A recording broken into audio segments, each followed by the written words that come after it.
All right then, fellas. So we are back with DDLC. This is part 2. I promised a subscriber that I was gonna make them a DDLC part 2 video next week. So let's get down to the basics, shits. All right. I don't see Monica anywhere in this bottom left. So I wonder if there is a way to appeal to her. I wonder what her words would be.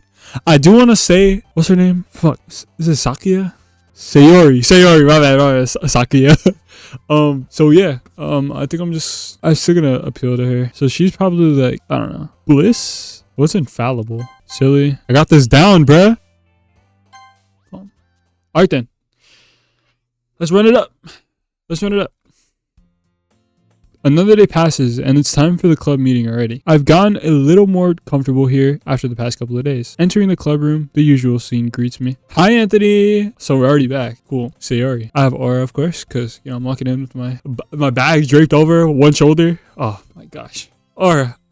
Looks like you're in a good mood today. I'm just still not used to you being in the club, that's all. I see. That's a pretty simple thing to get you in a good mood, but I guess it's always the simple things with you anyways. Speaking of which, I'm kind of hungry. Will you come with me to buy a snack? No thanks.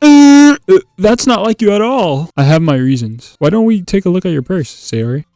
Why that all of a sudden? Is he trying to... am I trying to say she's broke? What do you mean no reason, really? What do you mean no reason, really? I just wanted to look at it. Sayori nervously retrieves her coin purse. She fumbles with the latch and gets it open. Then she turns it upside down and lets all its contents spill onto the desk. Only 2 small coins fall out. Damn. I knew it. I can see right through you, Sayori. That's not fair. How did you even know? It's simple. If you had enough money in the first place, you would have bought a snack before coming into the club room. So either you're not hungry and wanted an excuse to take a walk, or you plan to conveniently forget that you spent all your money so that I would lend you some. But there's one more thing. You're always hungry. Wow. And so that leaves the one option. Ooh-ah. I give up. Don't make me feel guilty. If you feel guilty, that means that you deserve to feel the guilt. Yuri suddenly giggles. I didn't notice she was listening in. Her face is in her book, as always. I wasn't listening or anything. It was just something in my book. Yuri, tell Anthony to let me borrow some money. Don't get involved like that, Yuri. Besides, you should only buy what you can responsibly afford. And frankly, after pulling a mischievous little stunt like that, your suffering is fair enough retribution. Like when you speak your mind, Yuri, it doesn't happen much, but it's a fun side of you. There's no way you could think that. You're right though. I did something bad and I had to accept the revolution. Retribution. That, still, coming from you, Sayori, I guess there's a little devil inside us all, isn't there? Don't let her fool you. Sayori knows exactly what she's doing. After all, she told you guys she was bringing me to the club before she even told me. But you wouldn't have come if it weren't for the cupcakes. So I had to trick Natsuki into making them. Bro, we shouldn't be fooled here. This is a mastermind. This right here is a mastermind. Come on, give me more credit than that, Sayori. Out of nowhere, something smacks Sayori in the face and troubles onto the desk. Damn. Yeah. Ow. What was... A cookie. Sure enough, it's a giant cookie wrapped in plastic. Sayori glances around. Is this a miracle? It's because I paid my restitution. Retribution. Actually, that one almost worked. I was just gonna give it to you, but then I heard you blab about cupcakes. It was totally worth seeing your reaction, though. Natsuki, that's so nice of you. I'm so happy. Sayori hugs the cookie. Jeez. Just eat it. Sayori rapidly tears the open wrapper and takes a big bite. So good. Sayori suddenly clasps her hands over her mouth. I bit my tongue. You're going through a lot over just one cookie. Natsuki takes a bite out of her own cookie. Yours looks really good too, Natsuki. Can I try it? Jeez. Beggars can't be choosers. But yours is chocolate. Yeah, why do you think I gave you that one? Fine. Still, I'm really happy that you shared this one with me. Sayori gets out of her seat and goes behind Natsuki and wraps her arms around her. Jeez. I get it. Cookie's still in hand. Natsuki reaches up to nudge Sayori off of her. Sayori suddenly leans down and takes a bite out of Natsuki's cookie. Hey, did you seriously just do that? Yeah, you fucking fat ass. You fucking what? Mouthful. Sayori trots away to safety. Yuri and I laugh as well. R, of course. I laugh with R. Jeez, you're such a kid sometimes. Monica, can you tell Sayori? Natsuki glances around. Monica isn't in the club room. Ugh. Where's Monica anyways? Good question. Have you heard of anything about her being late lately? Not me. Yeah, I haven't either. That's a bit unusual. I hope she's okay. Of course she's okay. She probably just had something to do today. She's pretty popular after all. You don't think she has a... I wouldn't be surprised. She's probably more desirable than all of us combined. Wow. That's true. Excuse me? Suddenly the door swings open. Sorry. I'm super sorry. There you are. I didn't mean to be late. I hope you guys weren't worried or anything. Monica chose the club over her boyfriend after all. You're so strong-willed. Boyfriend? What on earth are you talking about, dude? Monica quizzically glances at me. Why are you staring at me? Never mind that. What held you up anyway? Well, my last period today was study hall. To be honest, I kind of just lost track of time. That makes no sense though. You would have heard the bell ring at least. I must not have heard it since I was practicing piano. Piano? I don't really. I kind of just started recently. I've always wanted to learn piano. That's so cool. You should play something for us, Monica. Monica looks at me. Why are you looking at me, bro? Maybe once I get a little better, I will. Hold on. Do you think Monica low-key crushing on me right now, bro? Actually crushing on me? Let me stop. Yay! That sounds cool. I'd also look forward to it. Is that so? In that case, I won't let you down, Anthony. I didn't mean any pressure or anything like that.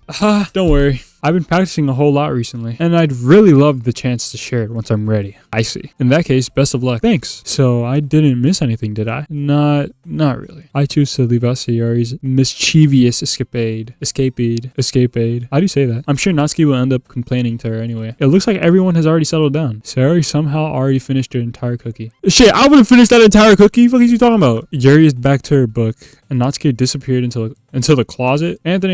Anthony, Sayori suddenly comes up to me. I'm gonna go get some supplies from another classroom. Wanna come with me? Supplies? What for? Well, you know how the festival is coming up? Me and Monica were gonna make some posters and stuff. So I need to go find some crayons, markers, and some glue sticks. I see.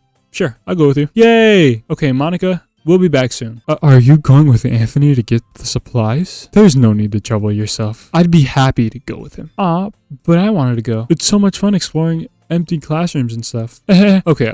It was just a suggestion. See if you could find a poster paper too, okay? Okay. Ready, Anthony? Yep, let's go. Sayori and I exit the club room. I follow behind as Sayori hums and skips around the hallway. Honestly, it feels like I'm taking a kid to a mall or something. Sayori finds pleasure in the simplest things sometimes. Hey, Sayori, what exactly are you doing for the festival anyway? Sayori, shut up! I'm not sure how you would make an event out of literature.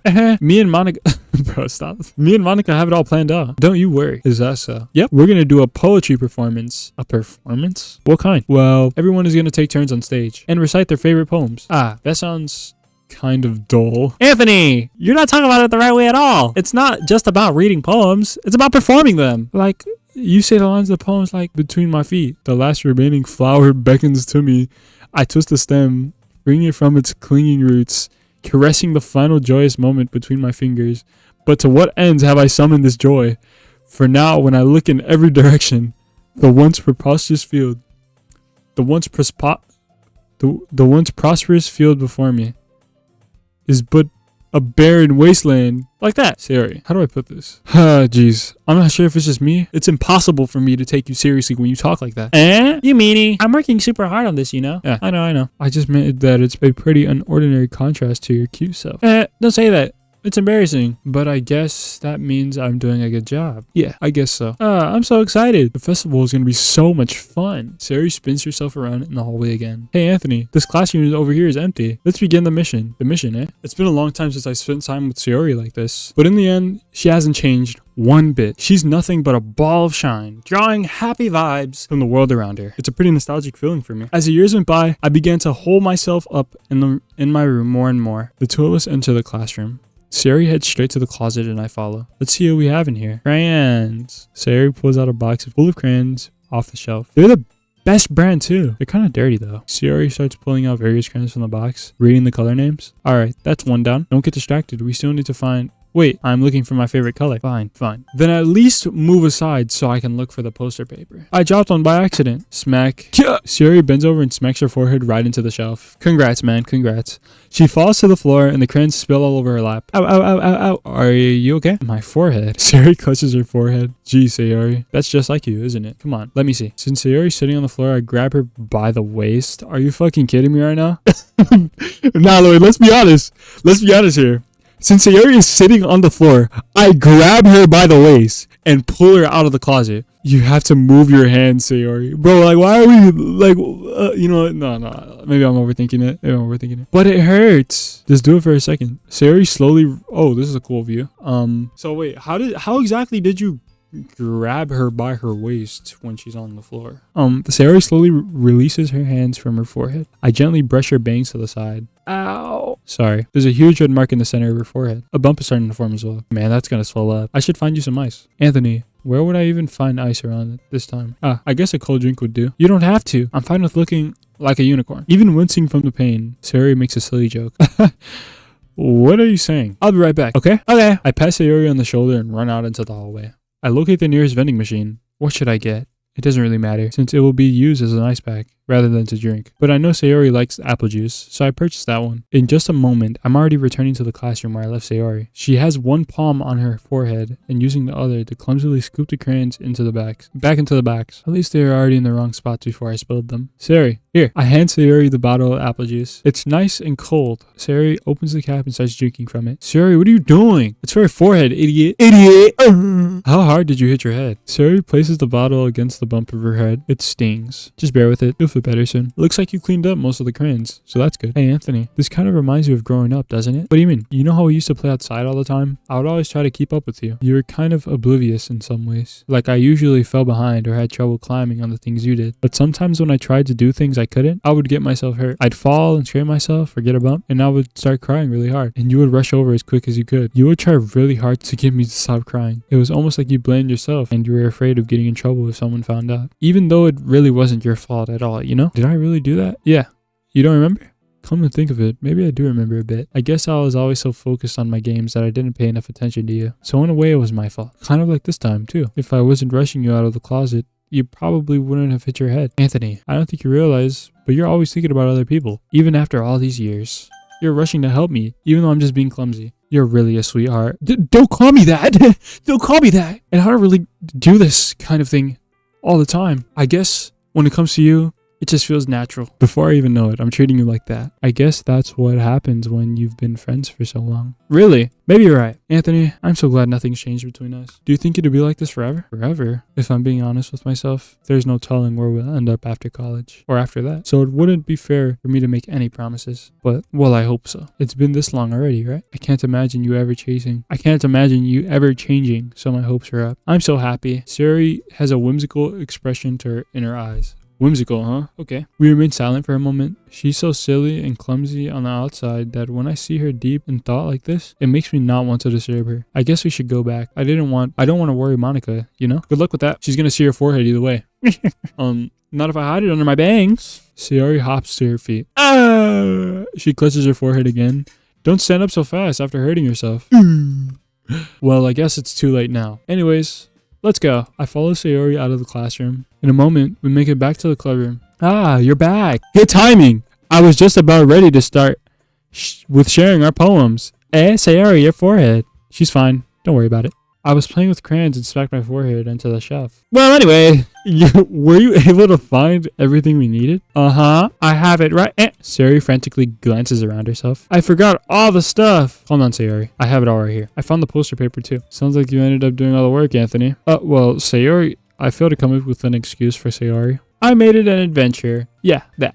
Okay. In any case, good work. I'll start working on the posters tonight. Me too. Okay, everyone. Are you ready to share your poems? I guess I should grab mines. After making sure the crayon box is closed tightly, I return to my seat.